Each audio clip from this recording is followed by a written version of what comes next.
70대 남성 김 씨는 4개월 전 장남에게 살던 아파트를 증여해줬습니다.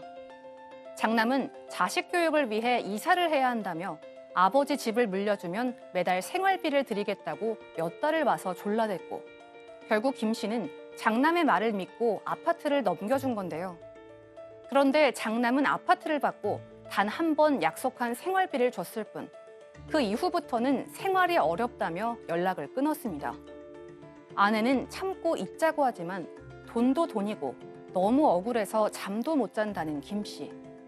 고민 끝에 김 씨는 장남에게 증여했던 집을 되돌려달라고 했는데요. 그러자 장남은 이미 낸 증여세도 상당하고 또 아버지에게 다시 소유권 이전 등기를 해주면 아버지도 증여세를 내야 하는데 돈이 없지 않냐며 현실적으로 어렵다고 합니다. 내 집을 다시 돌려받는 건데 증여세를 또 내야 한다니 장남의 말이 도무지 이해가 가지 않는 김 씨. 장남에게 증여해준 아파트를 4개월 만에 취소하면 증여세는 어떻게 되는 건가요? 네, 이건 이제 집이 왔다 갔다 하면서 그 증여세에 관련된 문제인데 얼마 전에 이제 장남에게 준 집을 증여를 해줬습니다. 장남에게. 그런 가운데 이제 후회하고 있는 70대 아버지 얘기예요. 네, 왜 억울하신지를 이 아버님의 삶을 보면 알 수 있어요. 70대 아버님인데 자, 아내와 그리고 딸, 아들 정말 그런데 자녀들에게 다 쏟아부은 인생입니다. 이 두 자녀를 정말 교육 잘 시키고 앞가림할 정도로 키워서 사회에 내보냈단 말이에요. 서울에 아파트 하나 장만했습니다. 이게 두 노부부의 은퇴 자금이에요. 그런데 얼마 전에 장남이 찾아옵니다. 자, 아버지, 손주 손녀죠. 우리 애들 좋은 학군에서 좀 공부를 시켜야 되는데 아버지 집이 여기 있지 않습니까? 그런데 아버지 이 동네는 너무 비싸서 저희가 이사 올 엄두를 못 냅니다. 그러니까 저한테 증여해 주시고 아버지 집으로 저희 가족이 옮겨서 손주 손녀 교육 잘 시키면 좋지 않겠습니까? 하는 거예요. 그래서 아들 얘기를 이 아버지는 믿은 거예요.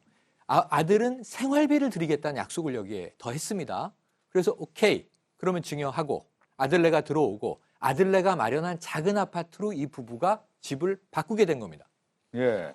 지금 얘기하면서 아버지가 이제 장남에게 딱 집을 증여를 했는데 증여했을 때는 아마 장남은 아버님 잘 모시고 잘 효도하겠습니다. 네. 이렇게 얘기했겠죠. 집 맞습니다. 증여한 이후에 이 장남의 태도가 바뀌었어요. 예, 소유권 이전 등기 딱 네. 해주니까 장남이 증여세 납부했어요. 완전히 정리가 되니까 매달 주겠다던 생활비는 딱 한 번 제대로 준 것 같습니다. 약속한 금액만큼. 그 다음 달부터는 뭐 생활비가 나도 부족합니다.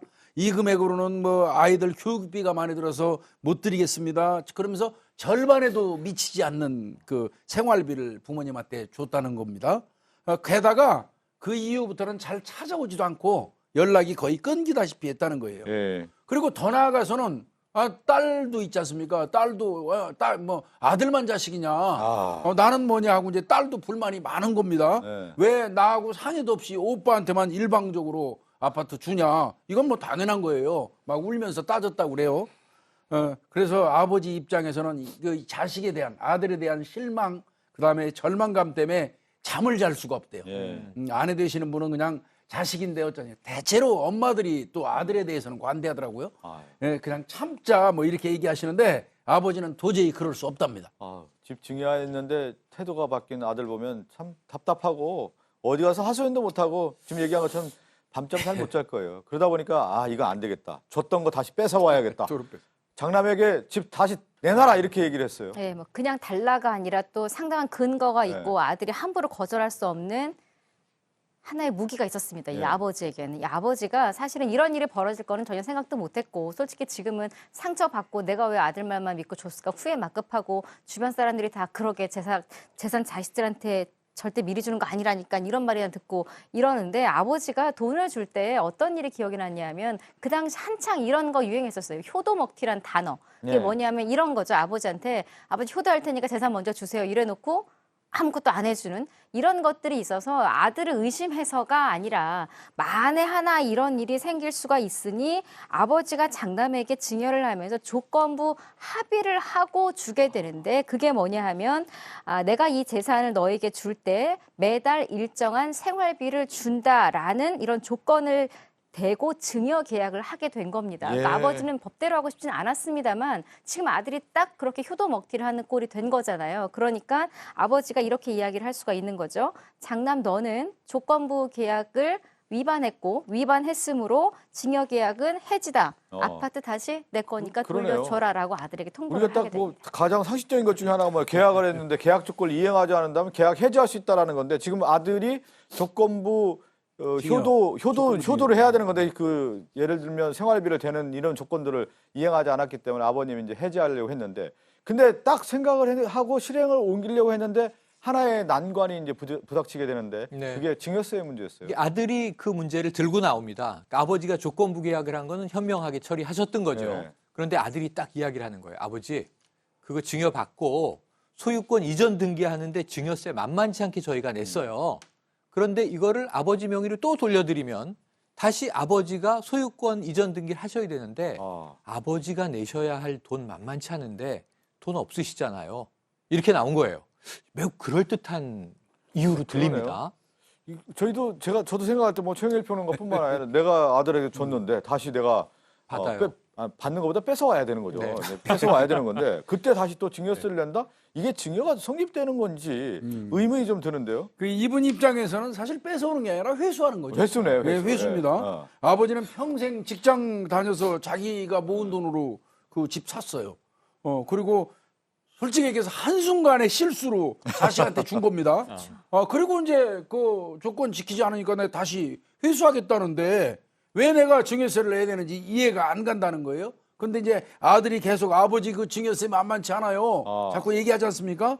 그래서 도저히 납득할 수가 없어서 우리 변호사님들한테 이게 아들 말이 맞는지를 확인하고자 하는 겁니다. 근데 오늘 저는 이 상담자, 이제 사례자분의 얘기를 들어보니까 이 질문을 보면 굉장히 합리적인 질문을 해요. 이걸 이제 저희가 이제 풀어가도록 할 텐데 궁금증을 좀 먼저 설명을 드리고 말씀 나누겠습니다. 자, 아들에게 증여한 집 돌려받으면 증여세를 또 내야 하나요? 이 두 번째 궁금증을 한번 또 생각해 보면요. 증여한 집을 돌려받는 건데 앞서 오히려 냈던 증여세도 돌려받을 수는 없나요? 이런 질문인데 네. 첫 번째부터 일단 살펴보도록 하죠.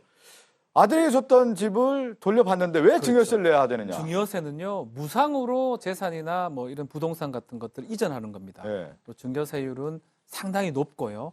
무상으로 이전했는데 다시 회수라고 표현하지만 또 다시 무상으로 갔다고 봐야 됩니다. 증여했던 게 다시 증여되기 때문에 원칙적으로 증여할 때마다 증여세가 납부가 돼야 됩니다. 증여세율 자체는 대략적으로 뭐 이거는 공제 부분이 또 있기 때문에 대략적인 말씀을 드릴 수밖에 없을 것 같아요. 예컨대 한 5억 초가 10억 원 정도의 부동산이라면 한 30% 증여세율이 붙습니다. 상당하네요. 누진도 좀 있기 때문에 조금 다를 수는 있지만 2억 내지 3억 정도의 세금을 내야 되는데 두 번을 낼 상황이 생길 수가 있는 거거든요. 오히려 집이 날라가겠네요. 근데 약간 차이점은 좀 있어요. 언제 하냐에 따라서 이 세금을 내야 될지 말아야 될지 그 부분이 생길 수가 있습니다. 특히 증여세 같은 경우는 증여일이 속한 말일부터 석 달 안에 자진 납세를 하는 방식입니다. 예. 그 기간 안에 만약에 반환이 된다 그러면 그 경우는 증여세를 낼 필요가 없습니다. 미리 줬던 것도 낼 필요가 없고요. 그리고 그 이후에도 낼 필요 없는데 문제는 당초 증여한 것도 사실 낼 필요가 없고 반환받을 수 있는 상황이 생길 수가 있는데 그 기간이 지난 후에 3개월 이내에 반환이 된다 그러면 미리 줬던 증여세는 내야 되고요.